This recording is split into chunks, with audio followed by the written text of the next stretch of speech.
என்ன பண்ணிட்டு இருக்க? நான் ரூம் க்ளீன் பண்ணலாம்னு வந்தேங்க. ஆஹா. அப்புறம் உங்ககிட்ட ஒன்னு சொல்லணும். நேத்து நைட் எல்லாம் எனக்கு தூக்கமே இல்ல. ஏன்?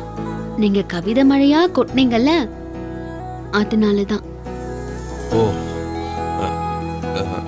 எனக்கும் நைட்டு தூக்கமே வரல. அப்படியா? என் அக்கா இப்படி கேவலமா நடந்துப்பான்னு நான் எதிர்பார்க்கவே இல்ல. அவளுக்காக நான் சாரி கேட்டுக்கிறேன். அட, நீங்க என்ன பண்ணுவீங்க? நீங்க ஏன் மன்னிப்பு கேக்குறீங்க? அது அவளுக்கு போய் நான் தம்பியா பிறந்துட்டேனே, அதுக்காக மன்னிப்பு கேட்டுக்கிறேன். ஏன் இப்படி எல்லாம் புத்தி கெட்டு பண்றா? எனக்கு புரியவே இல்ல. பரவாயில்ல, விடுங்க. இல்ல கண்மணி, என் மனசு ஆறல. எனக்காக அவளை மன்னிச்சிரு ப்ளீஸ்.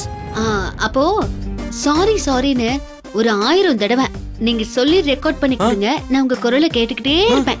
1000 தடவையா? ஆமா.